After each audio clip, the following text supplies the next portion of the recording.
Bonsoir à tous, voici les titres que nous allons développer dans cette édition. La nomination par le pape François de Monseigneur Michel Dubost comme administrateur apostolique CD Plena du diocèse de Lyon. Des syndicats chrétiens de toute l'Europe se sont réunis en fin de semaine dernière en Albanie pour un séminaire sur les relations sociales. Et puis en cette période de canicule, quelques conseils que nous entendrons pour rester attentifs aux personnes de la rue particulièrement exposées aux grandes chaleurs. Dimanche prochain, l'Institut Jérôme Lejeune va clore l'année anniversaire de ses 20 ans. L'Institut Jérôme Lejeune est devenu le premier centre de soins, de recherche clinique et de formation en Europe dédié à la trisomie 21. À l'occasion de cet anniversaire, nous allons revivre cette aventure scientifique et humaine, comprendre ce qu'elle a permis et les défis en cours. On en parle dans notre dossier avec Grégoire François Dainville, directeur de l'Institut Jérôme Lejeune. Et on débute le journal avec la nomination hier par le pape François de Monseigneur Michel Dubost comme administrateur apostolique du diocèse de Lyon. L'ancien évêque du diocèse d'Évry aura pour tâche de conduire les affaires du diocèse dans un contexte compliqué et flou pour les fidèles. On y revient dans quelques instants, mais avant, je vous propose d'écouter le père Emmanuel Boudet, professeur de droit canonique au Collège des Bernardins. Il nous explique la mission d'un administrateur apostolique. Alors, un administrateur apostolique, CD Plena, c'est un administrateur apostolique, donc ça veut dire qu'il exerce la fonction de l'évêque parce que le siège actuellement est empêché. Empêché, ça veut dire que l'évêque ne peut pas en exercer la plénitude de la fonction ou il ne peut pas la vivre pleinement. CD Plena, ça veut dire que l'évêque reste en place. Ça veut dire que l'évêque n'est pas démissionnaire, il ne peut pas, le siège apostolique refuse sa démission et qu'on le laisse dans sa fonction. Alors je le disais, cette nomination répond à un contexte particulier dans le diocèse de Lyon. Le procès en appel du cardinal Barbarin se tiendra à l'automne prochain. Le pape François n'a pas accepté sa démission puisque la procédure est encore en cours. Pour les fidèles lyonnais, l'arrivée de Monseigneur Dubost lève un flou. Reportage à Lyon avec Geoffrey Defebvre. C'est ici, au pied de la primatiale Saint-Jean, à la maison diocésaine de Lyon, que Monseigneur Michel Dubost, nommé administrateur apostolique de l'archidiocèse, a été accueilli. En avril dernier, Monseigneur Emmanuel Gobillard, évêque auxiliaire de l'archidiocèse lyonnais, s'était rendu à Rome avec les vicaires généraux, le père Éric Mouterde et le père Yves Baumgarten, vicaire général modérateur, suite à la mise en retrait du cardinal Barbarin. Ensemble, ils avaient demandé au pape François de les aider à trouver une solution plus pérenne pour leur diocèse. C'est donc chose faite avec l'arrivée de Monseigneur Dubost. La nomination de Monseigneur Dubost, ça signifie d'abord une belle sollicitude de la part du Saint-Père. Voilà, le Saint-Père a écouté le diocèse, a écouté le cardinal Barbarin et il a choisi de nommer cet administrateur qui, bien sûr, quand il y a un administrateur nommé par le pape, je pense que c'est important pour l'unité du diocèse. L'unité de notre diocèse, il se fait à partir de la figure d'une personne qui a une grande expérience, qui a une grande sagesse. Donc je pense que c'est facteur de paix, oui. De l'autre côté du Rhône, à la paroisse Saint-Pothin de Lyon, c'est lors de la messe quotidienne que la nomination a été annoncée. Un apaisement pour les paroissiens présents. La situation est devenue très difficile, donc je suis heureuse que Monseigneur Dubost ait été nommé. C'est un homme qui est très remarquable, qui fera l'unité, qui pacifie, qui fera la paix. C'est essentiel pour que l'Église avance. On savait bien que le diocèse était dans une situation inédite et on ne savait pas du tout comment en sortir. Et je trouve que cette nomination de Monseigneur Dubost est une première étape pour ce que sera l'avenir du diocèse. Ça permet de remettre les choses un peu plus dans les règles pour le diocèse de Lyon.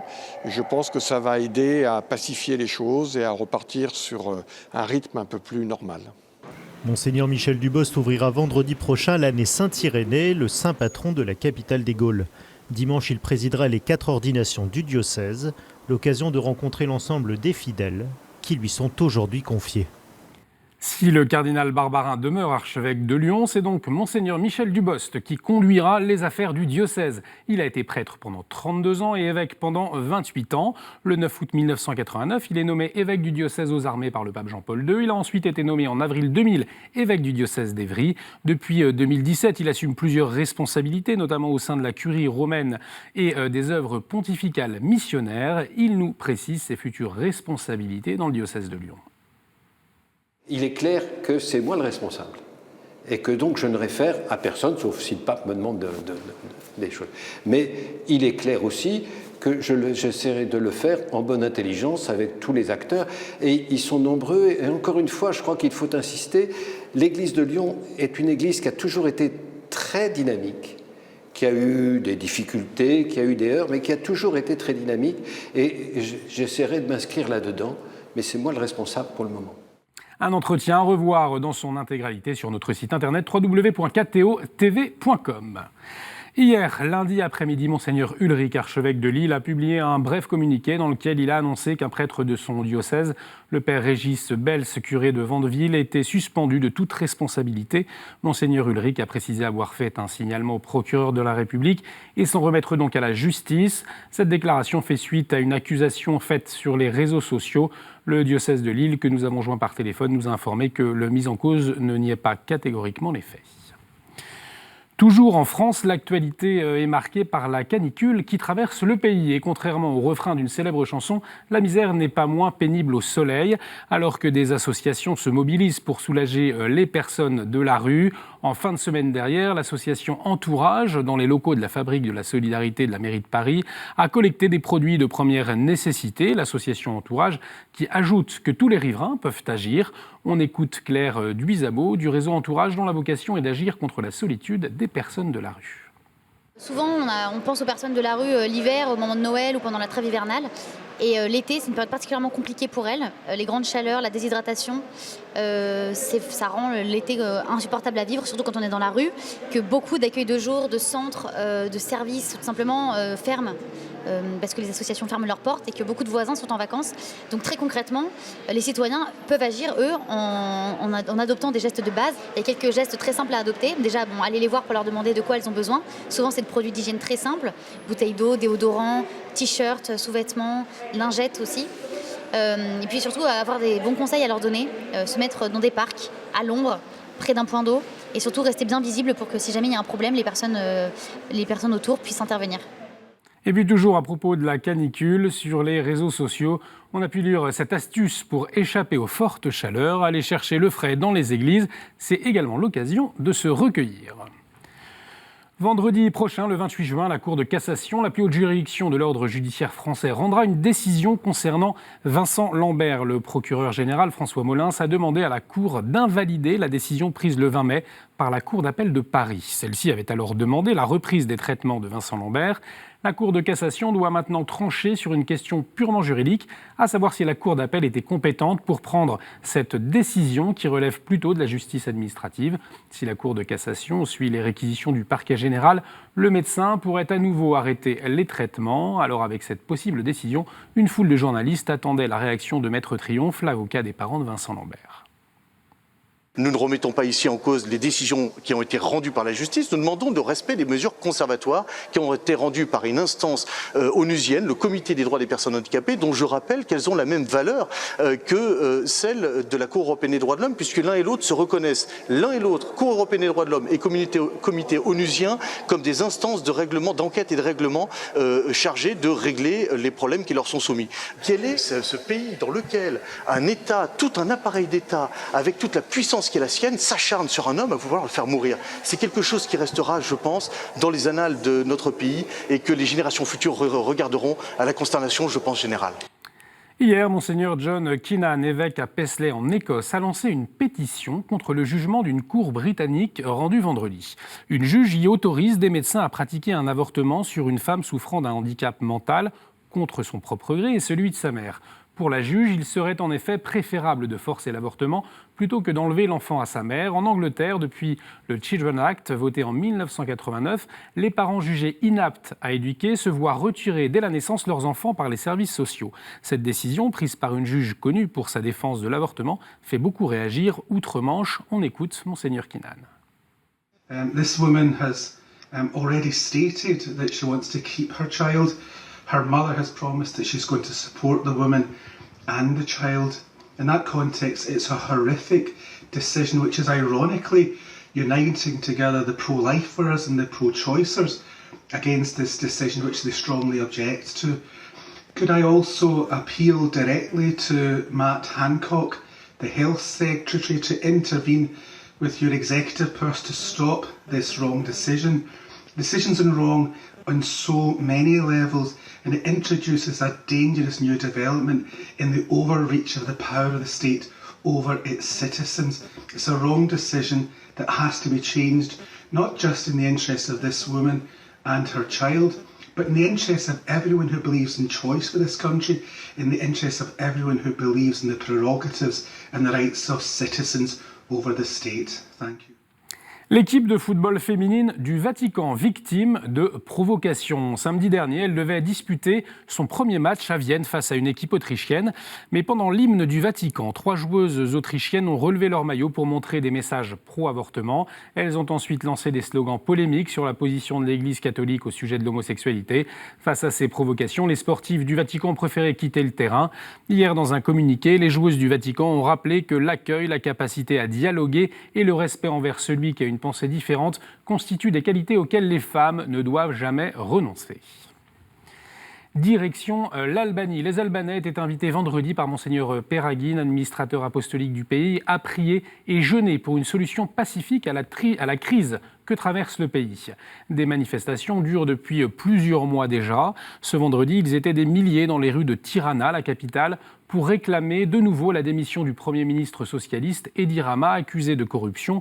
Face à cette crise, l'Église a appelé les autorités politiques à déposer, je cite, « les armes de l'arrogance et des intérêts particuliers » pour écouter le cri de tant de gens. Et comme un symbole, c'est dans sa capitale Tirana que des syndicats chrétiens de toute l'Europe se sont retrouvés en fin de semaine dernière. Un partage d'expérience sur la question des relations sociales et des corps intermédiaires. Reportage avec Emmanuel Favreau. Ce jeudi soir, les syndicats chrétiens d'Europe se retrouvent sur les hauteurs de Tirana en Albanie. C'est le début d'un séminaire sur le dialogue social, organisé dans un pays qui n'a pas été choisi au hasard. Pourquoi l'Albanie ? D'abord, c'est le pays le plus pauvre d'Europe.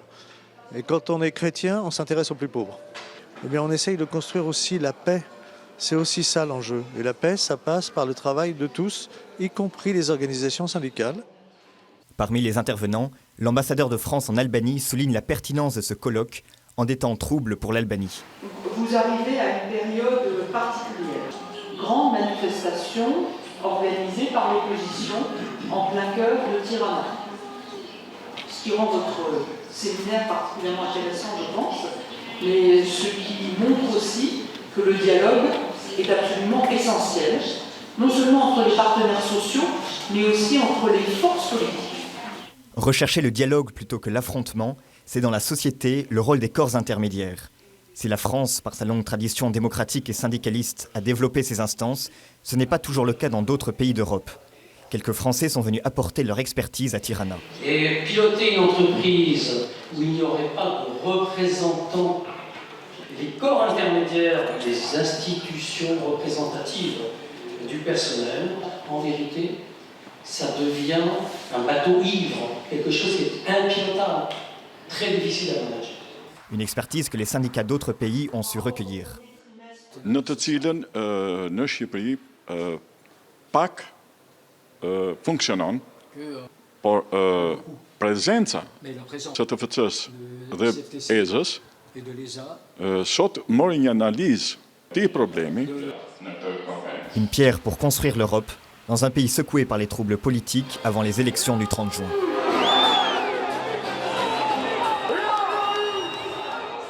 Samedi prochain, nous fêterons les apôtres Saint-Pierre et Saint-Paul. Différents et complémentaires, ils nous rappellent que l'Église est fondée sur les apôtres. Et comme chaque année, c'est autour de cette date que la majorité des ordinations de nouveaux prêtres sont célébrées. Pour l'année 2019, en France, 126 prêtres seront ordonnés, un chiffre quasi identique à celui de l'année dernière. Parmi eux, 78 diocésains, 30 prêtres religieux et 18 prêtres issus d'une communauté non religieuse comme la communauté Saint-Martin ou la communauté de l'Emmanuel. En 2017, la CEF avait comptabilisé 117 ordinations, une centaine en 2016, 120 en 2015 et environ 140 en 2014. Et on poursuit avec la chronique du Monde. En attendant le synode sur l'Amazonie, les Jasmin Lemieux-Lefebvre nous parlent des forums de réconciliation communautaire.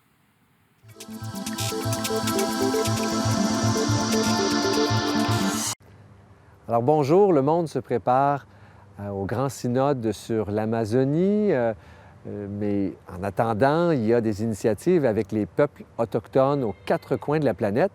Et au Canada, le 21 juin dernier était la journée nationale pour les peuples autochtones.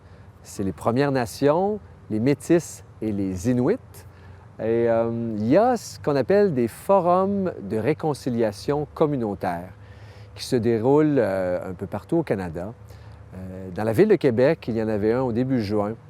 Et notre web télé diocésaine ecdq.tv était sur place et je vous invite vraiment à aller jeter un coup d'œil sur cette belle rencontre. Alors, c'est basé sur le principe de la justice réparatrice. C'était d'ailleurs la Semaine nationale de justice réparatrice qui permet vraiment de, oui, passer par le pardon, la réconciliation pour vivre une véritable guérison. Vous connaissez bien sûr le drame des pensionnats autochtones qui a brisé des vies au Canada. Et l'Église est partie prenante de ce processus de réconciliation. À Québec, il y avait un père Oblat qui a pris le temps de s'exprimer, son ministère, où il travaille vraiment pour la vivre concrètement, cette réconciliation. Et c'est un cercle de confiance où des gens de tous les horizons peuvent s'exprimer. Alors oui, ça se déroule dans le contexte autochtone, mais c'est un bel exemple qui pourrait être utilisé à travers le monde dans différentes situations conflictuelles. Alors, prions fort pour que les fruits de ces forums puissent nous faire avancer comme communauté.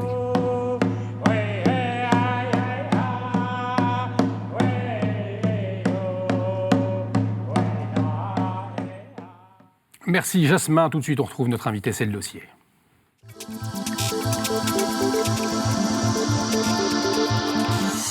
Dimanche prochain, l'Institut Jérôme Lejeune va clore une série d'événements qui a eu lieu tout au long de l'année à l'occasion des 20 ans de la création de l'Institut Jérôme Lejeune. C'est l'un des premiers centres médicaux dans le monde spécialisés dans la trisomie 21 et les déficiences intellectuelles d'origine génétique. Grégoire François Dainville, bonsoir. Bonsoir. Alors vous êtes le directeur de l'Institut Jérôme Lejeune. Peut-être une première question pour bien vous situer. On entend souvent parler de la Fondation Jérôme Lejeune. Quelle distinction entre la Fondation Jérôme Lejeune et l'Institut Jérôme Lejeune ? Disons que la Fondation Jérôme Lejeune est la mère de l'Institut Jérôme Lejeune qu'elle a créé il y a 20 ans et pour poursuivre l'œuvre du médecin et du chercheur qui était Jérôme Lejeune. On connaît l'engagement pour la vie de Jérôme Lejeune, mais Jérôme Lejeune était aussi un médecin et un chercheur. Il a soigné pendant toute sa carrière des centaines et des milliers de personnes avec une trisomie 21. Et, voilà, et nous poursuivons ce travail fidèle à son héritage. Peut-être une question d'actualité. On le sait aussi, la Fondation Jérôme Lejeune intervient dans le débat, notamment dans le débat bioéthique. À la fin du mois de juillet, il y a le projet de loi bioéthique qui va être présenté au Conseil des ministres. Est-ce qu'à l'Institut, vous êtes particulièrement attentif à ce projet de loi qui fait beaucoup parler ces derniers jours ? Alors, je suis ni le plus compétent ni le plus légitime, bien sûr, pour vous répondre. En revanche, ce que je peux dire, c'est que les dernières lois de bioéthique ont plutôt étaient plutôt des lois d'exclusion et de sélection des enfants ou des embryons porteurs d'une trisomie 21. Et nous, à l'Institut Lejeune, on se bat pour l'inclusion. Nos médecins et nos chercheurs se battent pour une plus grande autonomie, une meilleure qualité de vie. Et on espère aussi un jour mettre à néant, réduire la déficience intellectuelle. Donc, on est plutôt vers l'inclusion, nous. Voilà. Un travail qui a commencé il y a un peu plus de 20 ans, quand l'Institut Jérôme Lejeune a été créé. Qu'est-ce qui s'est passé à l'époque ? Alors, on pourrait même dire que le travail a démarré il y a 50 ans, 60 ans, lorsque Jérôme Lejeune a découvert la trisomie 21. Et puis, lorsqu'il est décédé en 1994, sa famille a d'abord créé la Fondation, et puis l'Institut pour poursuivre ce travail que Jérôme Lejeune avait lui-même engagé. Voilà. Alors en 20 ans, évidemment, les progrès sont immenses. Hein. Combien de patients aujourd'hui, par exemple? On est à plus de 10 000. On vient de passer le cap des 10 000 patients. Et c'est vrai qu'en plus, ce sont des patients de tous âges. J'avoue, quand je suis arrivé à l'Institut Lejeune, je suis arrivé il y a 5 ans, j'avais l'image de Jérôme Lejeune égale bébé égale trisomie 21. Et en réalité, nous suivons plus de 250 syndromes différents. Et l'âge moyen d'ailleurs de notre patient est de plus de 18 ans. Voilà. Parce que l'allongement de la vie profite aussi aux personnes avec une déficience intellectuelle, et en particulier grâce au progrès de la médecine et de la prise en charge médicale, qui est vraiment notre cœur de métier. C'est quoi la spécificité du suivi des patients à l'Institut Jérôme Lejeune, finalement dans le sillage de ce que voulait le professeur? Alors, je dirais qu'il y a 3 dimensions qui font sans doute les clés, la clé du succès, en tout cas d'une bonne prise en charge. D'abord, c'est le temps. Prendre du temps avec chaque enfant, chaque adulte, avec les parents. Et je crois que les parents qui viennent ici ou les patients apprécient le temps que l'on prend. Je veux dire, voilà, c'est une heure, c'est le temps qu'il faut pour se comprendre, pour mener un bon interrogatoire. Lorsque moi-même je vais chez le médecin, mon médecin me dit pourquoi tu viens? Alors, je dis j'ai mal à l'oreille, ça prend 3 minutes. Bon. Souvent, les personnes avec une déficience intellectuelle n'expriment pas leur douleur, ne disent pas où elles ont mal. Elles ne savent pas dire où et pourquoi, comment. Donc c'est important de prendre ce temps. La deuxième donnée importante, c'est la prise en charge globale, c'est-à-dire que nous avons une équipe pluridisciplinaire, c'est-à-dire des médecins, mais aussi des psychologues, des orthophonistes, des thérapeutes, une assistante sociale. L'idée, c'est de pouvoir répondre à l'ensemble des problématiques qu'une personne handicapée va rencontrer et éviter de saucissonner la personne. Voilà. Et troisième élément qui est très important et en fait qui fait que nous sommes uniques en France et même en Europe, c'est la possibilité d'accompagner une personne et de la suivre tout au long de sa vie, sans cette rupture entre l'âge de l'enfance et l'âge adulte, parce qu'en principe, à partir de 20 ans, 18 ans, vous n'allez plus voir un pédiatre, vous allez voir un généraliste, et puis à partir de 75 ans, lorsque vous êtes une personne âgée, vous allez voir un gériatre. Alors nous, d'abord, les âges ne sont pas du tout les mêmes pour des personnes déficientes intellectuelles, on est vieux plus tôt, en général, en moyenne. Et puis, on est peut-être enfant un peu plus tard. Et puis, il y a des étapes très importantes dans la vie, par exemple, le passage à l'âge adulte, l'entrée dans la vie professionnelle, ou alors l'entrée à l'école un peu plus tôt. Voilà. Et c'est très important d'avoir ce suivi, finalement, tout au long de la vie, de pouvoir prévenir les surhandicaps, de pouvoir accompagner la personne dans ces étapes charnières qui sont une rupture dans la vie. Et pour pas que ce soit une rupture, il faut qu'on soit là tout le temps, jusqu'au bout. Alors l'Institut, on l'a bien compris, c'est un suivi et c'est aussi de la recherche. Ces paroles du professeur Lejeune, il disait « Un jour, nous trouverons comment les guérir ». Alors est-ce qu'en 20 ans, il y a eu des avancées remarquables que vous pouvez partager aujourd'hui? Oui, alors c'est une conviction c'est une conviction que nous partageons encore aujourd'hui, donc le Jérôme Lejeune est encore bien vivant. Oui, nous avons fait d'énormes progrès, par exemple, dans la connaissance du chromosome 21. Prenons l'exemple du chromosome 21. Nous connaissons tous les gènes dans ce chromosome, nous savons quel est le rôle de chacun de ces gènes, et donc nous pouvons commencer à découvrir et connaître des molécules qui vont pouvoir agir sur chacun de ces gènes. Nous connaissons aussi, dans la trisomie 21, il y a ce qu'on voit, qui est la déficience intellectuelle, c'est la première chose à laquelle on pense, mais en réalité, dans une maladie génétique, ce sont tous les gènes du corps qui sont touchés, puisque des milliards de cellules sont porteurs de l'anomalie génétique. Et donc, il s'ensuit que, par exemple, une femme trisomique ne va pas avoir de cancer du sein.